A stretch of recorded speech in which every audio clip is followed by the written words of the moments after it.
who stole the bank statements and what and and gave it, and so it was supposed to be the end of it. And what is interesting that you're bringing that up, actually it was Gayton who was pushing that narrative of us dying with Andile Mqitama and those bank statements. Interestingly, it's the same Gayton now who says what Zuma has achieved, what all of us failed to achieve in the past 10 years by finishing this EFF. I'm like, but this loser is nowhere anywhere close to us politically.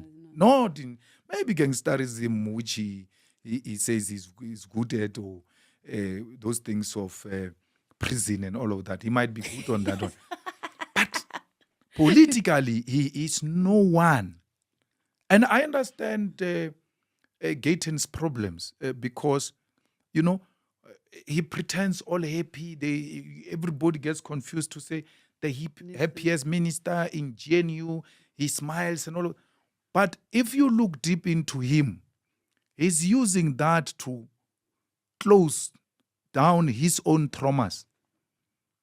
I mean, if you want to know how Gayton thinks, there is no way. Prison has got its own traumas. Sure. You go and look at, you listen to Gayton, and then you go and look at the podcast of Scheme GP where he interviews ex-prisoners. And they explain those traumas. You're like, there's no way this one survived those things. So he pretends to be happy, but as he sits home alone, his demons visit him.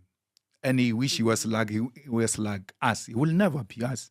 He's nowhere close to us politically, and he's no one to declare the death of the EFF. I mean, personally, there's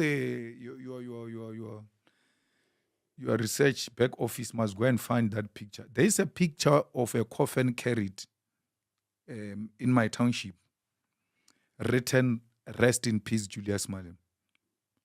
And that was what hurt my grandmother the most, that how do people buy a coffin for a person who's still alive? Maybe still to come again, that coffin. So you are not talking to the real person here. You are talking to a ghost in terms of my haters.